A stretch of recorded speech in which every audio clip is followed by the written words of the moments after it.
இப்போது சாட்டர்டே முடிச்சுட்டு விஜய் சேதுபதி வந்து பிக் பாஸில் சண்டே வந்து வராங்க. ஸோ வரும்போதே பார்த்திங்கன்னா வந்து ஒரு சண்டையோட ஆரம்பிக்குது. இந்த கம்ருதீன் இருக்கார் பார்த்தீங்களா, நான் நேற்று ஒரு வீடியோ போட்டிருப்பேன். அந்த வீடியோ கீழே கமெண்ட்லலாம் வந்து சப்போர்ட் பண்ணிகிட்டு இருக்காங்க.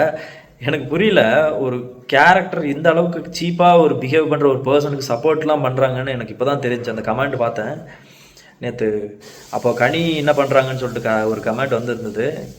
கனி என்ன பண்ணாமல் இருக்காங்க, நல்லா தானே ப்ளே பண்ணுறாங்க. யாரையாச்சும் பற்றி எதையும் பேசாமல் இருக்கணும்னா வந்து அவங்க அமைதியாக அவங்களோட கேமை அவங்கவுங்க விளையாடுறவங்களா இருக்கணும். அந்த பர்சன் வந்து பர்ஃபெக்டாக அவங்க கேமை விளையாடுறாங்க, அவங்க ஆதிக்கம் செலுத்துகிறாங்களோ இல்லையோ அதை பற்றி நமக்கு கருத்து வேறுபாடு எதுவும் கிடையாது.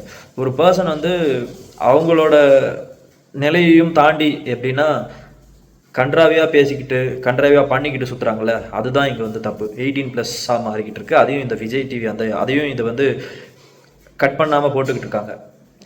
அதுதான் இங்கே பேசப்படுற ஒரு பொருளாக இருக்குது. என்னென்னா அங்கே அதை சொல்லக்கூடாது. ஆக்சுவலாக பார்வதியும் கம்ருதீனும் ஒரு 18+ கண்டென்ட் பேசியிருப்பாங்க. ஸோ இந்த மாதிரி கன்றாவியான விஷயங்கள்லாம் பண்ணும்போது தான் வந்து நிறைய பேர் பேசிகிட்டு இருக்காங்க, நிறைய பேர் யூடியூப்பில் வீடியோ போடுறாங்க. இப்போ அந்த கம்ருதீன் வந்து யார் என்ன பேசினாலும் கை வைக்கிறேன் அப்படின்றாரு.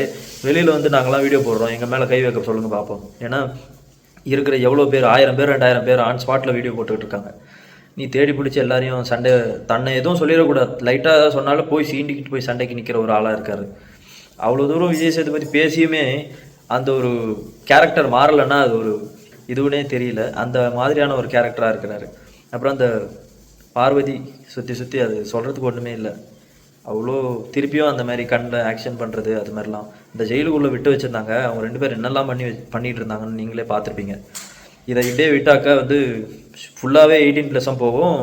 அண்ட் நேற்று வந்து நடந்த சண்டை என்னென்னா, ஒரு வளர்ப்பு அந்த மாதிரி ஒரு விஷயத்த வந்து இழுக்கனா ரொம்ப கேவலமான ஒரு செயல். ஆக்சுவலாக இது வந்து கேம்களை ஸ்போர்ட்டிவாக எடுத்துகிட்டுலாம் போக முடியாது.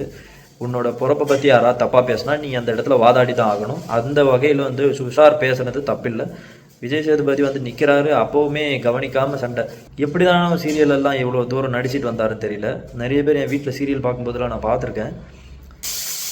எனக்கு புரியல இதெல்லாம். இந்த 18+ தவிர்க்கணுன்றதுக்கு தான் எங்களோட வாய்ஸாக இருக்குது. என்னென்னா நிறைய பேர் சின்ன பசங்க பார்த்துக்கிட்டு இருக்காங்க, குடும்பமாக உட்காந்து பார்த்துட்ருக்காங்க. நீங்களே யோசிச்சு பாருங்கள். நீங்கள் உங்கள் அப்பாவோ இல்லை அம்மாவோ உங்கள் தங்கச்சி பக்கத்துலேயோ உட்காந்துட்டு இந்த மாதிரியான விஷயம் சாப்பிடும்போது நல்லா பசிக்குது, கவர் போட்டு சாப்பிட்ணும், இந்த மாதிரியான விஷயங்கள்லாம் கேட்கும்போது எப்படி இருக்கும்? பக்கத்தில் எப்படி உங்கள் ஃபேஸ் பண்ணுவீங்க? உங்கள் அப்பா அம்மா பக்கத்தில் உட்காந்து எப்படி இந்த ஷோவை பார்ப்பீங்க?